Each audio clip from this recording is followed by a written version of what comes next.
Drawing in Perspective by Vladimir London. As the Drawing Academy tutor, I get many questions from Academy students about how to draw in perspective. In this presentation, I will cover most common perspective types and also will show you how to use them in drawing. You will find out the following types of perspective: 1-point perspective, 2-point perspective, 3-point perspective, 4-point perspective, photo perspective, perceptive perspective, parallel perspective, reverse perspective, and aerial or atmospheric perspective. This list is not exhaustive, but for purposes of drawing it would cover most of the artist's needs. What is perspective? Perspective is a method of drawing three-dimensional objects in space on a two-dimensional surface to achieve the right impression of reality, depicting objects' sizes and positions in relation to each other. All perspective methods can be divided into two groups: linear and aerial. Linear perspective deals with objects foreshortening and minimizing image distortion. It is based on rules of geometry. Aerial perspective helps to depict the depth of view and influence of atmospheric effects on the appearance of objects. Both methods deal with rules of visual perception by a human being observing the world through their eyes and interpreting visual information in one's brain. Which method of perspective is the correct one? I have to say that no kind of perspective fully solves the challenge of depicting three-dimensional objects on a flat surface without distortion. So the question, what is the correct perspective method, has to be rephrased. What perspective is better to use for depicting certain objects in particular compositions? There is no magic perspective method that will deliver the best results in every single drawing. That is why a fine artist must know them all to be able to recognize which one to use for a specific drawing. What are the main rules of perspective? The rules are quite simple and can be seen in our everyday experience. The objects closer to a viewer appear bigger than similar objects located further away. The objects on a foreground will partially or completely cover objects on the background if they are aligned on the same line of view. The further away objects are, the less detailed they look, and the less contrasting and saturated their colors become. These rules were known to fine artists for many centuries. Here's what Leonardo da Vinci said about perspective. There are three aspects to perspective. The first has to do with how the size of objects seems to diminish according to the distance. The second, the manner in which colors change the farther away they are from the eye. The third defines how objects ought to be finished less carefully the further away they are. History of drawing in perspective. Since prehistoric times, mankind depicted three-dimensional nature on a flat surface. Here are the drawings by a Stone Age artist done 32,000 years ago. This is the oldest art known to man. It was discovered in a cave located in southern France. The cave wall murals portray various animals using extraordinary expressive drawing techniques. The panel of horses has use of perspective, which shows several animals on the same plane. Similar perspective is applied for lions, rhinos, and other animals. The animals that are closer to the viewer are bigger in scale and partially cover the animal behind. Similar perspective can be found in ancient Egypt frescoes and drawings.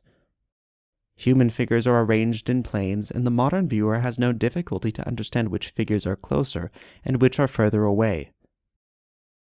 In Egyptian art, the scale of figures does not always follow the rule of perspective, as characters' size often corresponds to their social hierarchy. Egyptian artists often arranged drawing compositions in horizontal bands, which gave clear representation of different fields of view: foreground, middle ground, and background. Fine artists of ancient Egypt developed their method of perspective to the level that was perfect for creative tasks they had.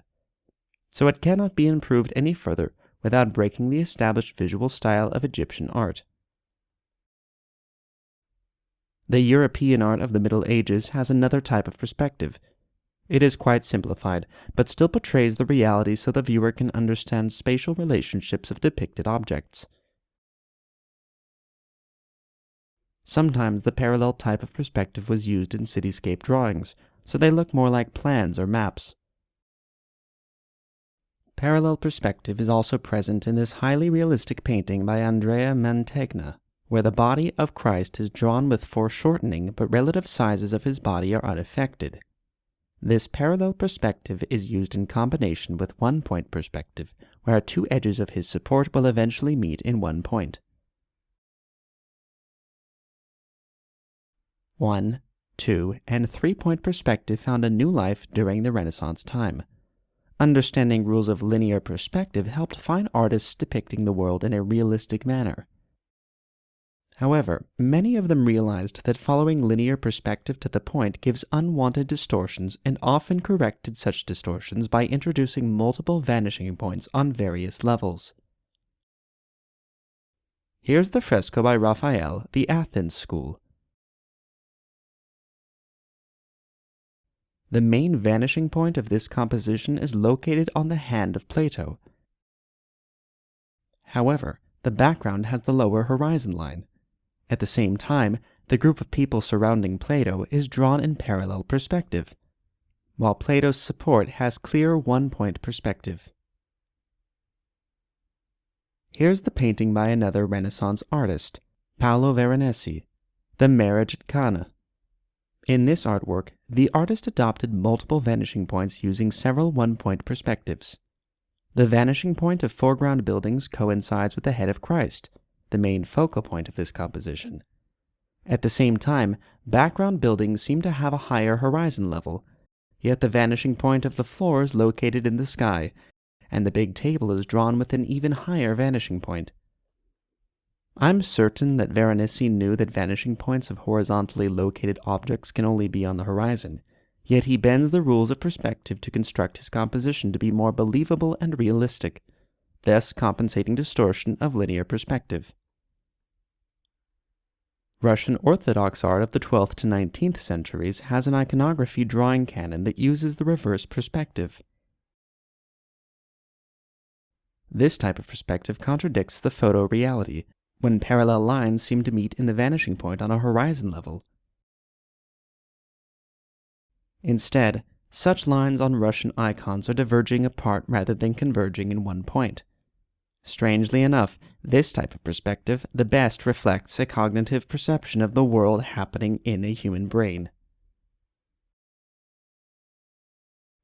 We have binocular vision and see objects as two slightly different pictures from two points of view.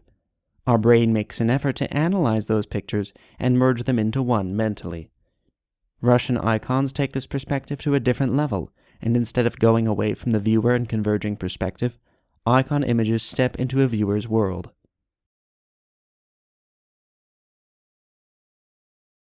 Many fine artists use perceptive perspective, which bends straight lines to minimize distortions of various grounds. On this page, you can see that perspective lines are not entirely straight. A fine artist reduced distortion of architectural ruins by stepping away from linear one-point perspective. Here's another illustration of perceptive perspective.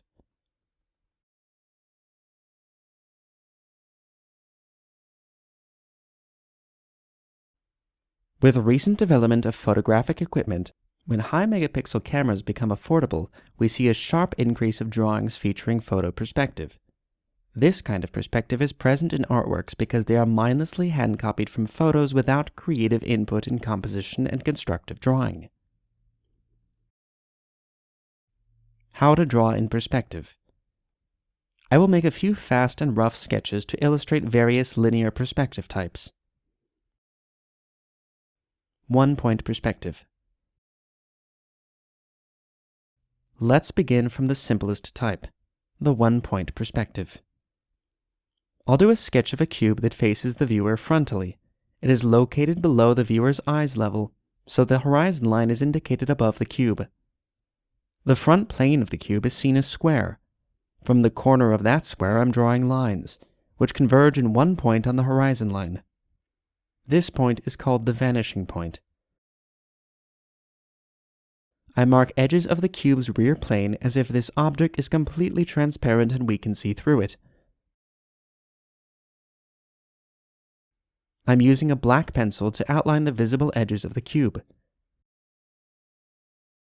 Because the cube is seen from above, only two planes are visible, the top and front ones.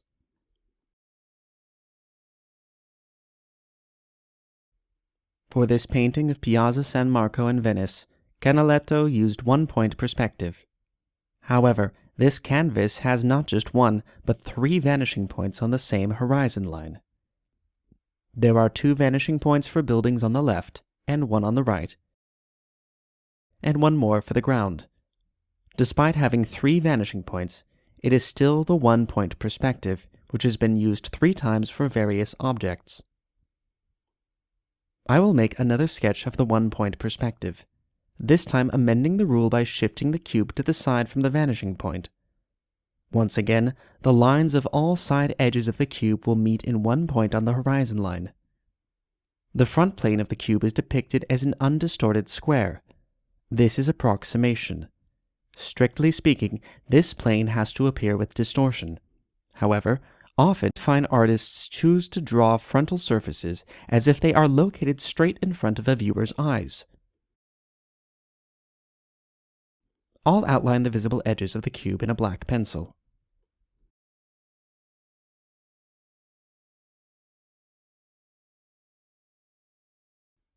So far we draw a cube located below the viewer's eye level. I'll quickly illustrate another example of a one-point perspective where horizon lines go in the middle of a cube, so the top part of this object is seen from below while the bottom part is seen from above.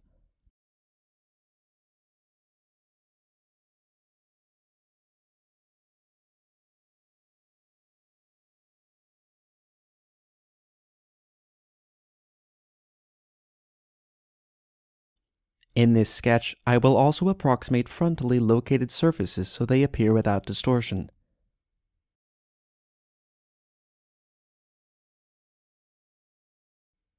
Here's an example of a sketch taken from the Drawing Academy video lesson.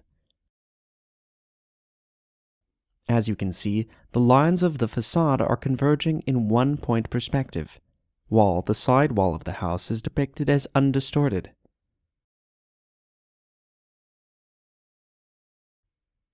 This type of perspective is clearly seen on the masterpiece by Bellini, Annunciation. The artist used a single vanishing point above the angel's head. All horizontal lines of the building side, which is facing us, go perfectly in parallel to the horizon line. Two-point perspective. I will make another sketch, now showing the two-point perspective. A horizon line will be located above the object, so the viewer's eye level is higher than the cube.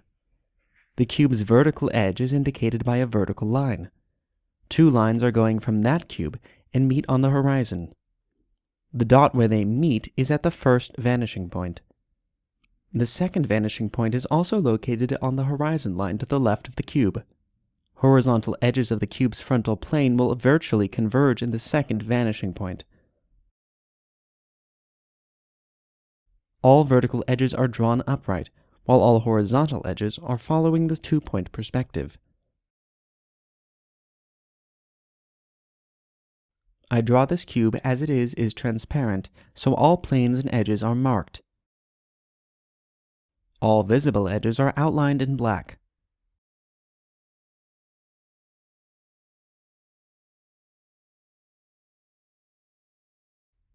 Now, let's make another illustration of how two-point perspective works for an object seen from below. This time, the horizon line will be located under the cube. Lines of all horizontal edges come together in 2 vanishing points, one on the left and another on the right-hand side.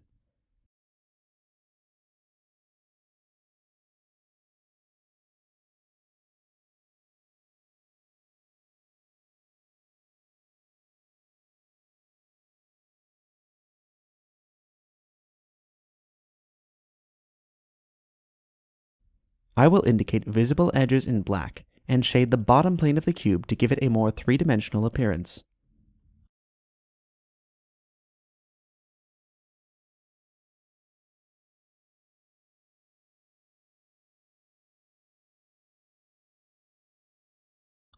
In the Drawing Academy course, I presented multiple video lessons where two-point perspective is used. Here's an example of the video lessons on how to draw a building in perspective. It is based on the St. Paul Cathedral in London. The majority of the construction is seen above the viewer's eye level and illustrates the case when perspective lines go down to vanishing points on the horizon.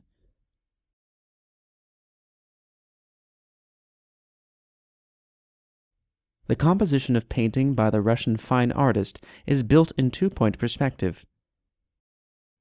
One vanishing point is located on the shoulder of the left-hand side figure, and this point indicates the location of the horizon line or viewer's eye level. The second vanishing point is to be found outside of the painting canvas. It will also be located on the horizon level. Three-point perspective. Sometimes a two-point perspective is not enough to realistically portray objects that are seen from far above or far below the horizon line. A three-point perspective is usually used when a viewer has to turn his or her head up or down to see an object. In the case of a three-point perspective, not only will the horizontal edges of an object be tilted toward vanishing points on the horizon, but also the vertical edges will incline to the third vanishing point far above or far below the horizon line. On this sketch, all three vanishing points are located outside of the paper edge. I will indicate with three arrows the directions where three-point perspective lines are converging. A three-point perspective is often used by fine artists in ceiling frescoes because the position of frescoes is high above the viewer's head. This composition has used three-point perspective with horizontal lines of the building converging to the far left point, as well as to the point that is located far down. However, there is the third vanishing point far up, and vertical lines of columns are pointing toward that point. Four-point perspective. When a viewer looks on an object close or when an object has a significant size, it is seen both above and below the eye's level. In such a case, a four-point perspective can be used to depict this object. I will make a rough sketch to illustrate this kind of perspective. There are four vanishing points here. 2 points are located on a horizon line, while 2 more are above and below it. The top cube is seen from below and has 3 vanishing points. At the same time, a similar cube that is seen from above has a different vanishing point, which is located far below the horizon. These 2 cubes can be integral parts of this common bigger object. Vertical lines are not straight, but bended, so they can simultaneously converge in 2 points. This makes a total 4 points in a single composition. I will indicate these 4 vanishing points by arrows. Here's the drawing of 2 male models by Russian artist Fyodor Bruni done in 1813. The model's support is drawn in 2-point perspective, with 1 vanishing point to the right of the drawing, which is located on the horizon level, and another point to the left, outside of the visible area. The standing model is seen both above and below the horizon line, so artists used 2 more vanishing points, far above and below the drawing. The model's back, shoulders, and head are realistically depicted as if we are looking from below, while his foot is seen from above. The 4-point perspective makes this drawing very realistic. Photo perspective. The 4-point perspective brings us closer to the photo perspective. In photo perspective, all tilted lines will appear bended as if they are distorted by a photo lens. Both horizontal and vertical lines of objects' edges can curve in photo perspective. Here I'm indicating with a pencil that lines are not straight.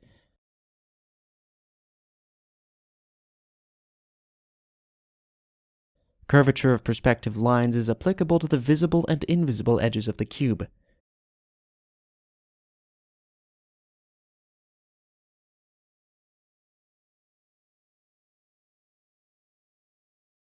I will mark the visible edges in black pencil so you can see how the cube is distorted here.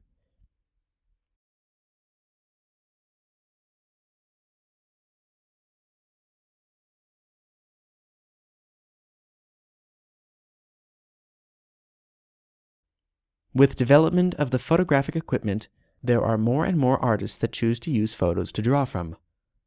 Artworks drawn from photos include photo lens distortion, as they are copied from the original photos dot by dot without any creativity or interpretation. The practice of drawing from photos is copying and cannot be called a fine art in its true meaning. To find out why, you may check another video presentation in the Drawing Academy course named Why Drawing from Photos is Treacherous. In that video, I explain why drawing from photos can prevent you from learning good drawing skills. Perceptive perspective. Another kind of perspective where a fine artist intentionally bends straight lines of linear perspective is called the perceptive perspective. This perspective method allows the artist to minimize distortion of three-dimensional space on a flat surface of a drawing. I will draw a rough sketch of an interior using the perceptive perspective method. Perspective lines of imaginary room ceiling and floors are bent in such a way that the higher the point of view, the less tilted the lines of the ceiling are. The same goes to the floor lines. The foreground is less tilted toward the vanishing point than the background. That is why these continuous lines are curved.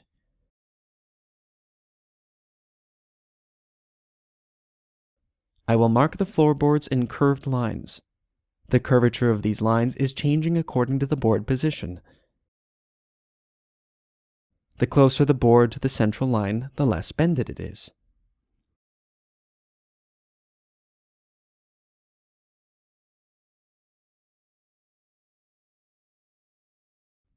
Here, you see that horizontal edges of side walls are drawn bent.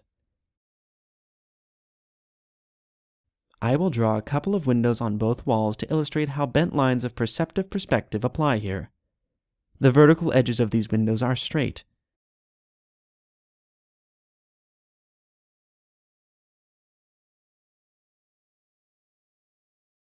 To complete this sketch, I will draw another set of windows on the far left wall using the same perceptive perspective.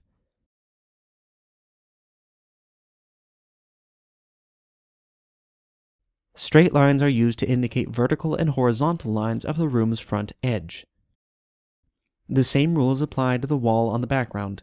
It is depicted as a perfectly straight rectangle. The window on the background wall has rectangular shape, as it is undistorted in a straight-up view. The decoration on the ceiling follows the same rules.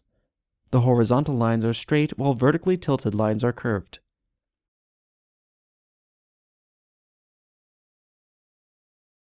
I will mark the most prominent visible lines of the drawing in black pencil.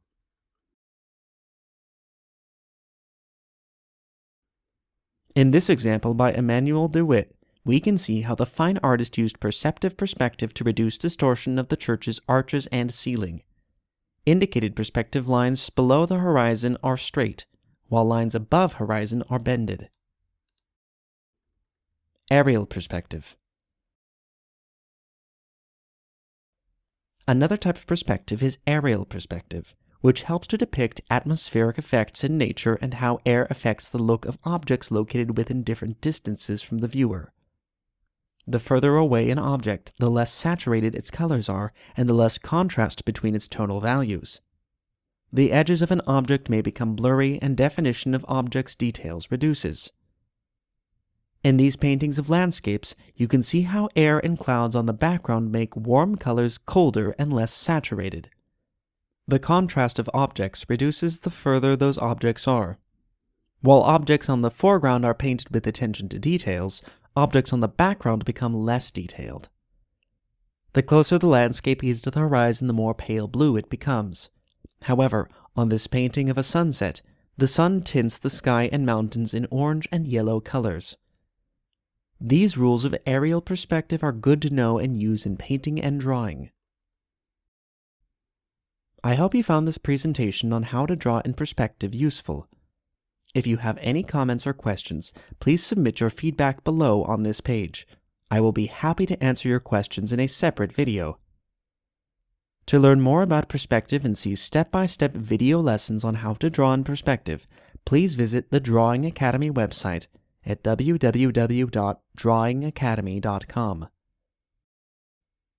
In the Drawing Academy course, I present several video lessons dedicated to 1, 2, 3, and 4-point perspective, as well as aerial perspective. In addition, many video lessons show how to draw in perspective cityscapes and landscapes, geometrical objects, portraits, and human figures. This course is a great educational resource to both beginners and advanced art students who want to learn drawing and improve their drawing skills. Sign up for the Drawing Academy course today.